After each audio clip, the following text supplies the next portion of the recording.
Hello, welcome to another Focus Friday brought to you by Maypac to Majestic. My name is John Harville. As always, it's great to be here on Friday and meeting with you guys and talking to such wonderful educators around this country doing so many wonderful things. And of course, they're all going above and beyond in this time of the absence of our competitive seasons, and we certainly can't wait to get those rolling again.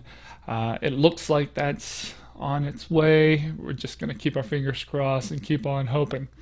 I just want to make sure you guys are still checking in with our Stay at Home, Learn at Home, Play at Home initiative. Guys, there's so many great drums here that are just waiting to be taken home, and they've never been at a better price. So you can check that out on our website. Now's a great time to get those off the field and get them into your home. Again, we're always putting out as much marching content as we can in these days. Dave Natal's dropping videos every Monday. Today, we are joined by a great gentleman up in the Northeast. He runs Imperial Dynasty, and he's just a wonderful man. I think you'll really get to know him and love him here. His name is Devin Fletcher. He's the director of Imperial Dynasty. He's been doing that for almost 20 years, and you'll love his story. So I'm very glad to have him here. Devin, welcome, and how are you doing? I am good, John. Thanks for having me here. Oh man, we're very, very excited to have you here. How have you been dealing with a little bit of like isolation up there over the course of this time? Well, personally, I've been taking it very well. I got a lot of home projects done, so that kept my mind going. But then it also let me sit back and think and kind of plan for the future, make some changes, explore some different options. So honestly, I have no problem with it. I kind of enjoyed it, honestly. Yeah, you and I had talked a little bit over some of the different breaks and about the different things they're working on. Like you built these wonderful like koi ponds. Yeah. I Yeah. I love them, man. And I told you, I said, oh, I don't know how I could work it. I'll trade something. You come down here and make me a big old koi pond just in the backyard. Like your backyard looks incredible. Thank you. Yeah, do a great job. And I hate for you to have to just come down and organize my backyard. And Well, it's funny because I belong to this koi fish group on Facebook, and this lady lived out in Iowa, and I actually flew to Iowa 2 years ago, the week of Dayton.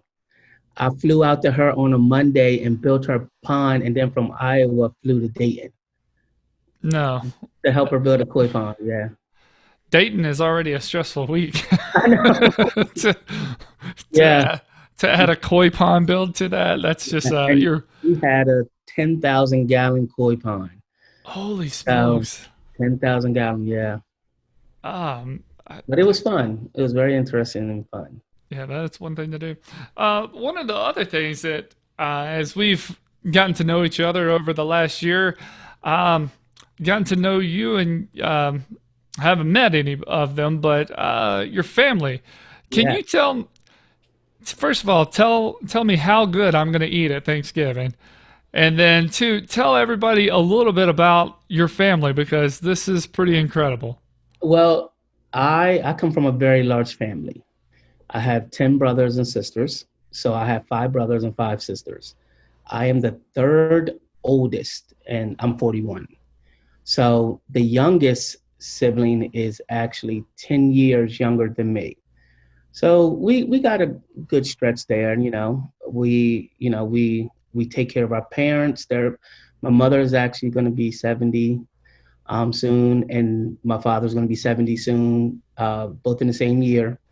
And they still get around just like they were young, and we're a very close family. We do a lot together. We take care of our parents together, and we just enjoy family. So yeah, Your mom had 11 children. yeah, she had 11 children. Yes, Bless Miss Juanita. yeah, Bless her. Whatever, if she wants something, let me and know. and that's what basically my mother and father can call us. Well, they like to text and all that kind of stuff. So Okay. They text and say, "What are you doing?" And we drop, we go. What you need, you know? It could be anything, and we just go there. You know, we feel blessed.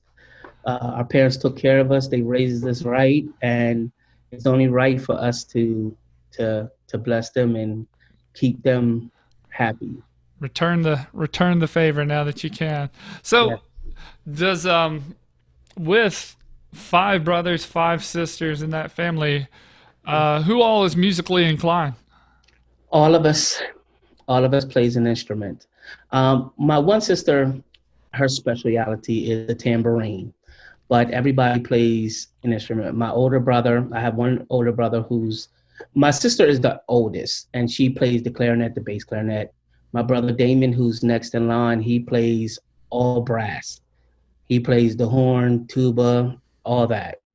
Then there's me with percussion. Then there's my brother that's under me. He plays the baritone. Then under him is my sister who's the tambourine. Then I have another sister who plays the clarinet. And then under hers is my brother Jonathan who plays the saxophone. And under him is Julius who plays the saxophone and the trombone. Then under him is Gina who plays the flute. Under her is Tiffany who plays the clarinet and bass clarinet. And then the baby, which is Terrence, he plays the trombone and horn. And then my dad plays the organ and piano. So you have your own capability Yeah, of a marching band. we have a lot going on there. Yeah. Does everybody get together and play every now and again? No, Around I, holidays, maybe? I no, they. Uh, don't take this from me. I feel like this is just Americana. well, Americana's gonna, just the you family know, right we there. play. Sometimes we play in church. Okay. We play in church sometimes, but outside of that, my dad plays all the time. But they don't really. And my brother Damien plays all the time. But if they say bring out your instruments, of course they'll bring them out. But it's not like they're gonna run. Let me go get my clarinet. Nah. No. I just had like this vision of the Jackson 11 and the Fletcher 11 out there, or the Partridge Family. I just Yeah. yeah. All right, Mhm. cool. Well, so you are based out of Delaware, am I right?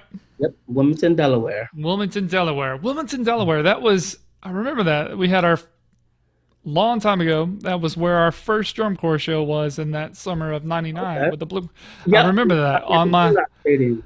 I remember that on my schedule right there in that town. Beautiful town, beautiful place. And so you're up there, and now you are the director. Tell everybody that you are the director of an ensemble that has just such a unique beginning, born out of the necessity. And I just want to let you take it from here and just tell everybody where Imperial Dynasty came from. All right. Well, this is it's really weird. So I grew up. I had bad asthma, so the only thing I could do was play drums. I couldn't play a wind instrument. I couldn't play sports. So I played drums in middle school. Then I got into high school and I played drums. And a friend of mine named Tyree Miller, he invited me to join this drill team, this inner city drill team called the Eastside Steppers. So in 1994, I went there and I was there for several years and we grew. At the same time, I was a freshman in high school, but I was learning more and more and more thanks to my band director, Tom Alderson. He fed me so much knowledge. And I took that knowledge to the inner city and started with the drill team, started working that together. I went away to college, and in 2003, I came back and I started Imperial Dynasty in 2003. And that's where we started. We started as an inner city drill team where we had steppers, dancers, and we had drummers. This is no front ensemble or anything like that, just a lot of drummers. And that's where we got started at the Police Athletic League, um, right here in Wilmington, Delaware, in 2003. By 2005, We were very competitive in the drill team industry, which is very low key. Majorly, it's in like just the major big cities and things of that nature, and it's local. So we were very big in that, especially with the steppers and the drummers. We were up to about 180 kids coming in and out of the door regularly. So in 2009, what had happened was we left the Police Athletic League and went to Jackson Street Boys and Girls Club, where we maxed out at 180 consistently. Um, the problem was they could not house us anymore, and nobody could house this many kids. So what we did was we had to dismantle the girls, but we kept the drummers, and we went back to the Police Athletic League. And there we just kept evolving with the Drumline to where we are today. And, Different things, you and know. 180 at some point. That is a lot to ask of Yeah, an organization to. yeah, Yeah, exactly. Yeah, and that's pretty much what it was. Like we would come in on Tuesdays and Thursdays. We literally took over the Boys and Girls Club. I guess you guys were kind of victims of your own success, Yeah, in a way. yes, we were. And they still to this day want me to just keep building that drill team aspect, which we are. But it's just hard trying to find facilities to just house all that. But I'm working on that. I'm Right. working on that. Yeah. Well, if there's one thing I know about you, it's one of the things that we were always really impressed with is when we talk is you're not a step ahead. You're Yeah. like several steps ahead. We had some initial talks, and you were talking about your My five phase phases. plan. I was like, Yeah. Yeah. golly. I do things in phases. Uh, 3 years each phase. Mhm. I just believe that I don't rush to get somewhere. Like you take your time, you build that foundation, you build that consistency, and then you move on. Once that's able to stand on its own 2 feet, then you move on. Um, I know a lot of groups that rush to try and get success, and on their way, they burn bridges, they take shortcuts, they don't build foundations, and then they may get to the top, but they don't stay there. And Right. that's what I found, and I don't want to do that. I I hope everybody caught that. That's worth coming for right there. Of the slow burn versus Yeah, just the fast fire that burns out. And yeah, I was really impressed every time we talk. How you're talking about here's the next plan for this, and to get this food truck for an organization. This is what I have to do, and all these steps along the way. Like yes. you really know your stuff, I and try. so I try to think things out. You know, um, I think things out how this will affect that, how that will affect that, and then I work. I kind of work backwards. excellent. It's a great way to do it. Um, so it was born out of the drill team. Do you have an idea of just how many how many youth and kids have come through the organization? It's very interesting. Locally, I would say several thousand kids have come through the organization to actually be a part of Imperial Dynasty direct. But we don't. I don't just service Imperial Dynasty. Um, what we try to do is we service drill teams all over the U.S. We do clinics, we do training. We help develop directors. We help teach them how to do this, how to write grants, how to focus. We do a lot with just that community because we want to uplift that community. We want to bring that community up because there's a lot of talent and a lot of expression in those communities, and it's it's not it's not mainstream. So our goal is to help evolve all the drill teams to where it's on a higher platform than what it is now. So we help people out in Cleveland, California. There's groups out in there, out in Baldwin Hills that we have consulted with. There's groups down in Mississippi. There's groups all over that sometimes we'll fly out, we'll do some trainings, we'll do some clinics with their kids and things of that nature. And we just, we just keep it going. Right. And like I said, that's the way that you guys have planned ahead, and the way that you share knowledge, I should say, is it's not a it's not a thing just to keep for yourself. Like you Oh, really no. you got a recipe to help, and you're just trying to get it out to Yeah. everybody else. It's my focal point, and a lot of people talk about, well, don't you want to win? Yeah, yes, I want to win, but that's not my priority. I leave that aspect of it to my program coordinator or to somebody else. They want to win because that will be their focus. My focus is to get as many kids involved in this activity as possible, to introduce them to something that they have not been introduced to before. Explore new avenues. One thing that has gotten me far along is I look at the fact that every kid cannot play sports. A lot of our community centers push sports, but everybody don't play sports. I didn't play sports like that, you know. And when I go to community centers, you see nothing but girls sitting on the bleachers watching boys play basketball, Mm, you know. So it hit me that every kid is not into sports. They're just there because that's all there is to do. So my goal is to create more programs. Once I create those programs, get more kids involved, then I put a program coordinator there who's going to oversee that. And if that's their focus to win, that's fine. I'm just going to keep feeding them and give them the necessary tools to achieve. But my main goal is to continue to create programs, to continue to create an outlet for our youth. And that's my sole priority. When we start winning, I want to be able to stay there. I don't want them to win and then flop. right. So as long as I'm providing them with the tools and guidance and things of that nature, they will succeed. But my main focus is to continue to build programs. Right. Building programs and the establishing and the base underneath for which they can Yes. be built strong upon is you're right, because if you've been in the take WGI for example, in the history you've seen there have been some amazing groups.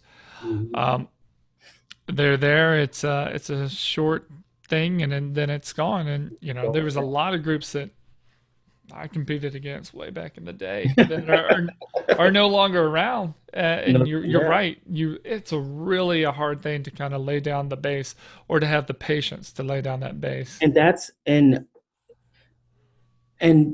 I'm a very humble person, and that's because I didn't start out in WGI.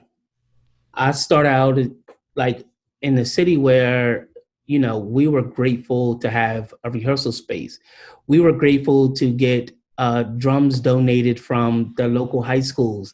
They gave us their old drums, their beat up drums, their parts, and we were knowledgeable enough to put them together and make them work. So we didn't we didn't start out with just a wealth of money and knowledge and things like that. We built this over time, which kind of helps me be a little bit more patient with this process and help me see the value in it more. Right. Right. And um, now that we're talking about it, can we talk a little bit about the Imperial Dynasty Drumline? We know that it was born out of the drill team, and that it's kept thousands of kids into something productive. I'm definitely all for that. Music being essential keeps us out of trouble. Tell us a little bit about how the drumline evolved, and how it maybe started off in the drill team, and then it added the Yeah. front ensemble, and then now it's found its way into WGI, and then you got Ike Jackson coming out and doing Yeah. things and all this. And how did that grow? Well, that's it. I never thought I would be from a drill team to WGI. You see it on TV and you be like, oh, that's so nice. And this and that. We never thought that. There was a guy So our local circuit is Tournament Indoor Association, TIA. And there was a guy named Tom Beebe who he's big in like drum corps and things of that nature around here. But he was also a judge, so he judged all the high schools and things like that. But they hired him to come and judge drill team shows. Um, so he came to us one day and he said to Tyree, we were partners there. Um, why don't you bring them into TIA? And we were like, no, we don't have no pit. We don't have no front end. We don't have nothing. So he tried, he was like, but you guys are good. You guys are really good. And none of the kids knew how to read music. At that time, we just taught them, you know, we told them what to play and they played it. I wrote some drill for them, whatever. So he told us for several years, just come over to TIA, come over to TIA. And we're like, oh, okay, all right. So we came over and I think it was 2009. We came and we did our first competition with all drums and one person pushing something on a laptop and a speaker. And and we won. At that time it was they can only judge what you put out there. And our kids could play. They had a lot of raw talent. They could play, and we won a lot of shows. And then we started evolving more. So the next year, we had one marimba player and one drum set player, and we won the all championships. We won that year. The next year, we tried to go move a little too fast. It didn't pan out right. But then one of our members who started with us in 2005, his name is Travis Peterman. Um, he's now the director of George Mason, and he works for Carolina Crown. He came back to us in 2013, 2012, 2013, and was like, let's go WGI because he just aged out of Rhythm X, I believe. And he was like, you handle the administrative stuff, let me handle them. And we went out. That was our first year.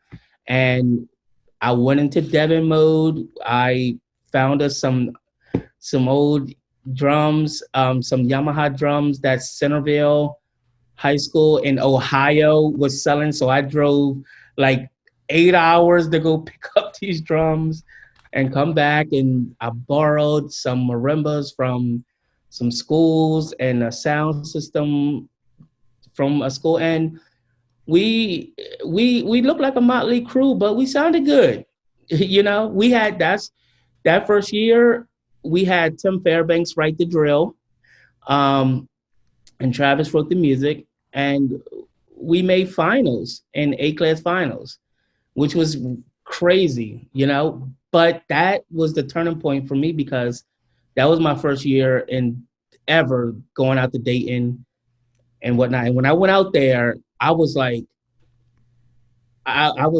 shocked. I'm like, they all have matching drums, they all have matching instruments, their sound system you can hear across the field. They look good. So after that, I I said, let me slow down and let me fundraise to get some stuff. And that's what I did. I took the next 2 years off of WGI, still stayed relevant with the drill team, but I just started raising money.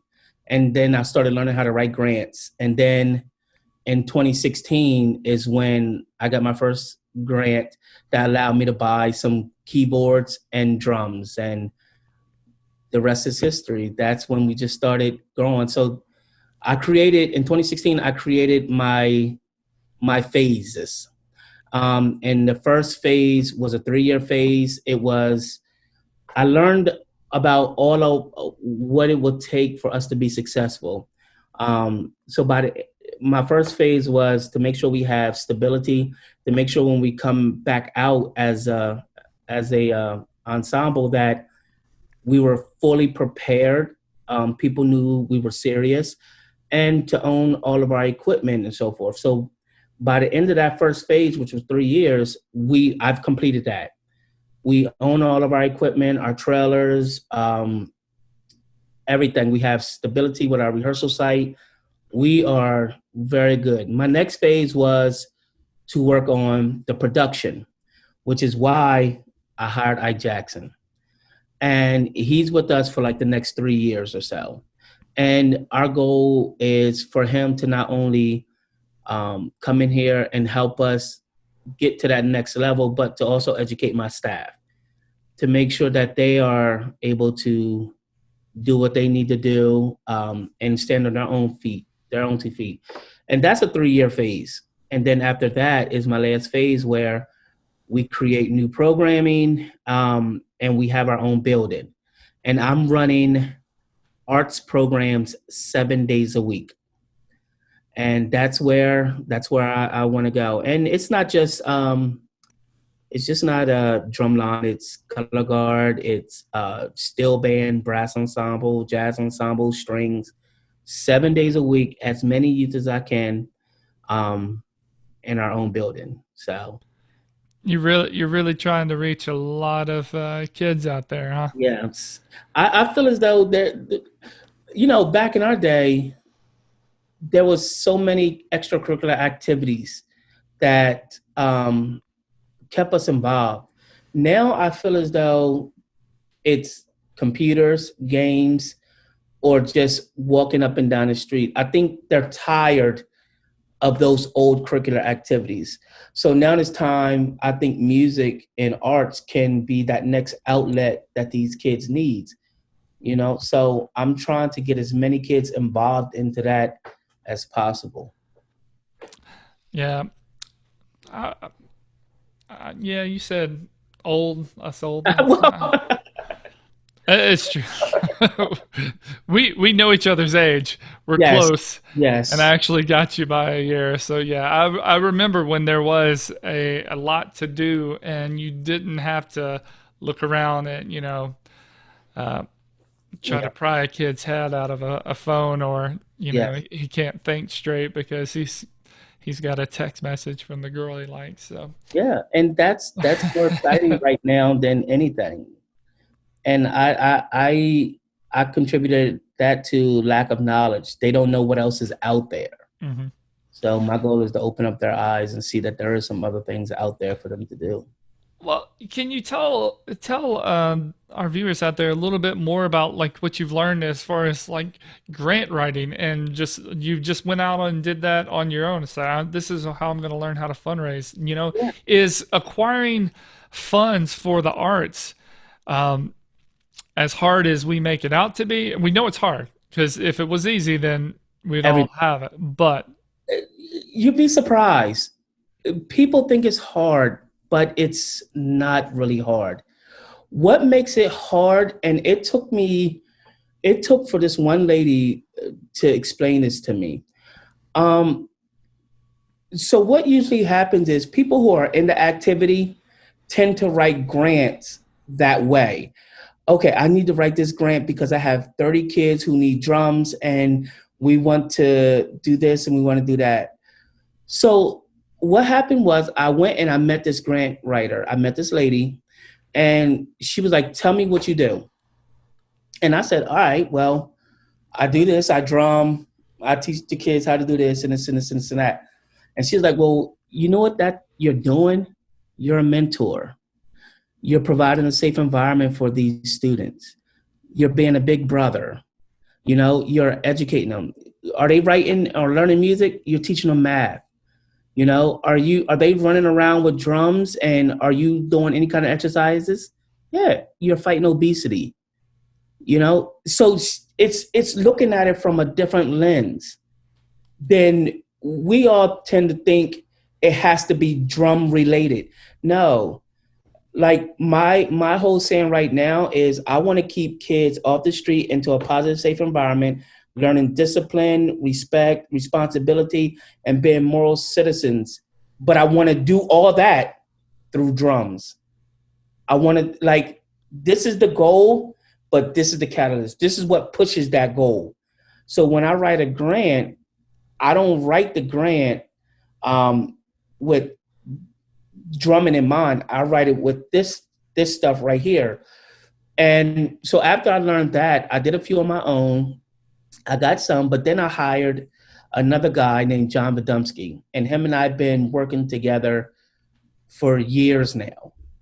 And he actually knows how to put words together for me. So what we do is we'll find a grant, then we'll talk it out amongst each other. We'll collaborate. We'll say, here, ask me this question, that question. And then I tell him, well, this is what I want to get out of it. This is how I want to do it. Then he writes, I look over, I change, edit, fix it, and then we submit it. And then when we talk to the people, they want to have an interview, I go into the interview and I talk to them and I plead my case and I tell them why I need this or what's going on and how. And we, by the grace of God, we have been successful the past 4 years, which allowed me to get more and more students that wouldn't be able to afford this program into this program. So, yeah, I guess you're, really kind of breaking down the barriers, financial barriers, as best you can to keep it accessible. Yeah, and that's a focus I'm focusing on now. I'm looking at different ways that students or members can work their way into this program, even if they don't have the financial means to do that.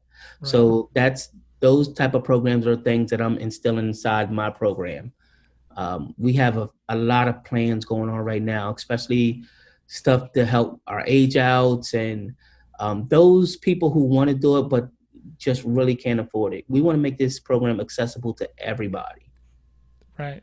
You and I had talked a little bit yesterday, and I won't tell them how the avenue, but you were saying how some of the members will be being able to work to kind of supplement some of their dues, and I was just Yeah, like, that's the way it used to be. I didn't have a GoFundMe when I yeah, asked for money way back in the day. I was mowing somebody's yard. I yeah, was hauling somebody's junk away.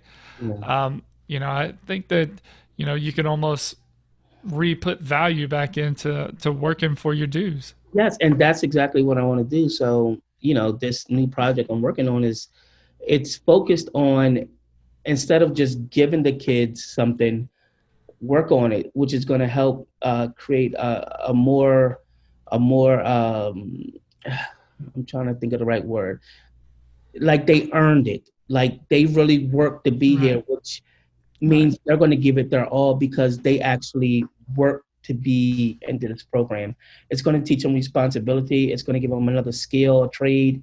It's going to help them out in the long run, make them more responsible instead of just saying, "Can you give me this? Can you give me that?" and then half but doing the job. So if they earn it, I feel as though they're going to put more into it. right. Because that's the way the world works. Yeah. Sorry, there's not a GoFundMe for the rest of your life. I know, right, right. So I'm hoping, this creates Hmm. a habit that if you work, you can get what you want to get. Right. So I, that's what we're it's doing. it's such a great. There's so many. It's not just a great drum line and a great staff, but literally, from the ground up, building up those levels of how to be, growing into a responsible adult. It's such a great thing. Um, can you tell me a little bit? So you're right there, and we've talked a little bit about where you pull kids from, your geographic location of where this ensemble is, and how much you pull. This is also pretty insane. Yeah. So people, it's so funny because we'll go places. I remember one time as a drill team, we went out to Chicago and they're like, "Where are you guys from?" And we're like, "Delaware." They're like, "Where's Delaware?" Everybody's be like, "Where's Delaware?" Delaware is the first state, so we're nestled right there between Philadelphia, New Jersey, Maryland. We are 2 hours from New York, 30 minutes from Philadelphia, 15 minutes across the bridge into Jersey, 20 minutes, go down 20 minutes, you're in Maryland. About 2 hours later, you're in Virginia. So we pull kids from all those areas, all of them. That Yeah. must look pretty funny on the you know how you always have to carry your insurance reports with you. Oh You yeah, have to carry the paperwork for everybody. yeah, and it's got all these different addresses. Yeah, yeah. Stacks of papers and no one's from all the same places. Yeah. And I, we're the only competitive independent group in Delaware for percussion anyway. mhm. The only one. Um, so there's no other independent groups in Delaware. The next one is United Percussion, which is in Jersey, which is about an hour away. And then a little further up is an A class group called Aftermath. And then 2 hours south is George Mason. So we're Mhm. pretty spread out. Right. And do you find that the Imperial Dynasty at those shows has like a big, it starts to trickle down? Like, do you see the high Yeah, schools in that area starting to, come yes. about? Yeah, and it's funny because we're the only open class group in the area. So when we go to a show, we always see our kids at in the world class groups. So it's like, but that's also, it also can be a crazy thing because I know at like when I'm done this season, I know some of my kids are going to go split between two world class groups. Since they're the only two world class groups, in this area, this traveling area. So I always have that. I have half of them go to Mason, half of them go to United, and then we're rebuilding again. Hmm. So it's that's just how it's always it is, how it's gonna be, you know. It, I think as it grows into and if that Yeah, it gets those legs underneath it, more and yeah. more will stay Oh yeah, and stay invested. And I'm just going to yeah, make sure I want to be a part of the year that pushes it, over the oh yeah, top. yeah. So, you talked about all the your phases and your plans, and so you're just this forward thinker, and you're also a teacher. So I imagine that when you're this dialed in on all the details, and you just have to probably you're teaching at the high school senior level, right? Who made no? I teach. Uh, I teach. Believe it or not, I teach kindergarten. this I, is so cool. This is so cool because you yeah, have the ability to influence them right from the beginning. and that's exactly why I wanted preschool. I mean, kindergarten. Exactly why I love being a kindergarten teacher. I get them, like some kids go to preschool, some don't. But kindergarten is their first academic, the starting point of their academic year, their academic life, their academic schooling. So when they come to me, I like them at that age because I can mold them right there. That's when they're most influential. That's when you have the opportunity to steer them in a direction that you want them to go. And my goal is I want them to also have fun because they have 12 more years to go. And if they start this year out not liking school, they're going to suffer for the rest of their life. They're going to suffer all the way through 12th grade and even further. So my goal is to steer them in the right direction, but I make it fun. I make kindergarten fun. I make them want to learn, have fun learning, get excited to learn. So when they go to first grade, they can take that same energy, and then it'll come easier and easier to them. And eventually, they enjoy school and they go on to college and they do well. That's yeah, you're the kind of guy that I would bless Miss Cherry, my kindergarten teacher. I can remember not liking it, but somebody that would really kind of instill like here's not going into adulthood yet, but here's a fun way to make learning fun, and the way that you've got your the way that you operate of wanting to mold into positive influences is I can't. I'm glad that you have a hold of all those young boys and girls right at the beginning. Yeah, Yeah. it's funny because my mother was a teacher. and she retired a few years ago. She taught fourth grade. So she was excited thinking I was going to teach fourth grade, but I decided to teach kindergarten instead. But yeah, we get a lot of this from our parents, you know, and what they taught us and the values that they instilled in us is what I take to the drill team and to my program and to my drumline, to all that. I take all that information, I take all that they taught us, and I create a family environment at Imperial Dynasty. So even when kids leave, they always come back. They always hang out. They always want to just see what's going on, keep in touch. Like, do you need help? Do you need this? And we keep in touch with them as well. Right. We try to create a strong bond. We try to let the kids know that we do care about you as a person. We care about you as a person first, and then this second. Right. And obviously, you guys do it very well, and you're super successful about it. And I guess now I'd like to you are Mr. Humble, and there's nothing wrong with that, not in the least. But as you are such a wonderful educator, and we just feel like such a great thing to partner with, and you've done the way that you think ahead so far. We were obviously waiting for such a wonderful moment. I thought this would be the perfect time to announce that you are coming on board with Mapex Majestic as a Mapex artist. Yes. So, congrats to Yeah. you. Thank you. Thank you. Thank you. Uh, you've already done a lot for us, and now you'll just be a part of that Mapex family, and of course, we're going to call on you to Yeah. help out with anything that we need, content wise or ideas, feedback on that. And I just want to be the first to say congrats, well Thank you. deserved, and we look forward to that. Yeah.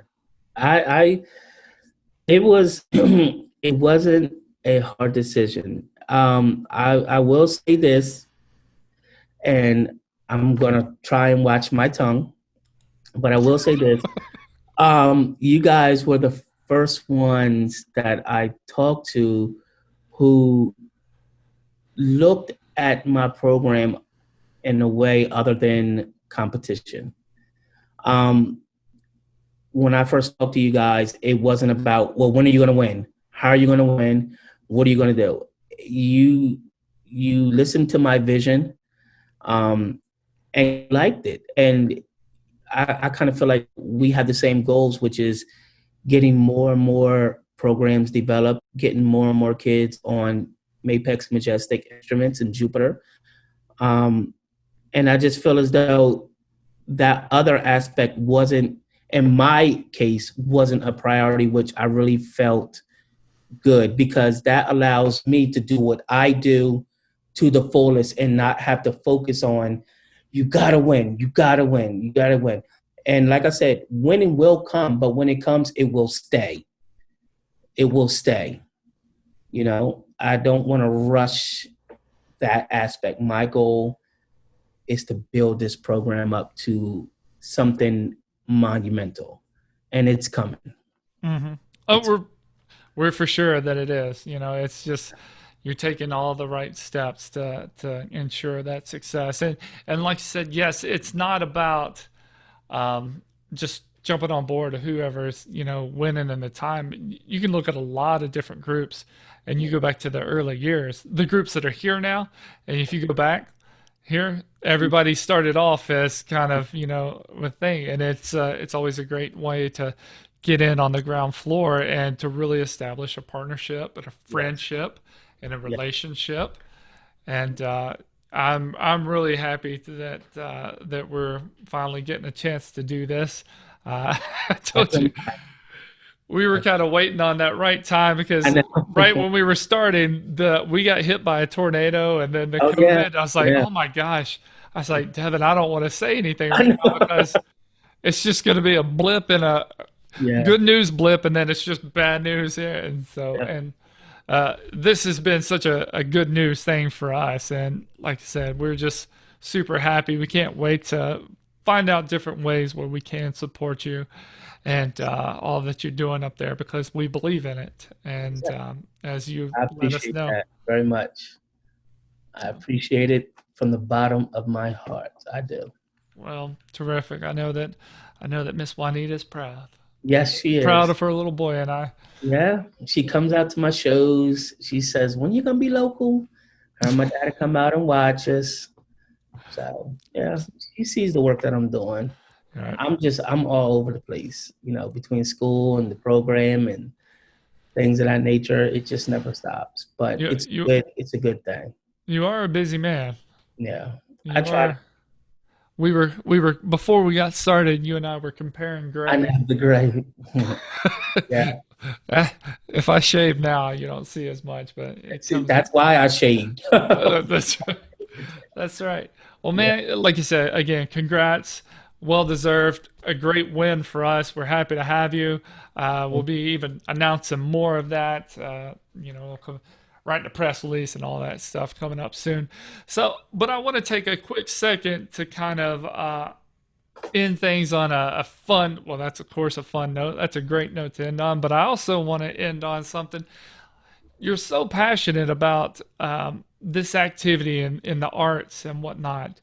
If if there was another avenue that you could put your passion in that equals Imperial Dynasty, do you know what you would put it towards? Cooking.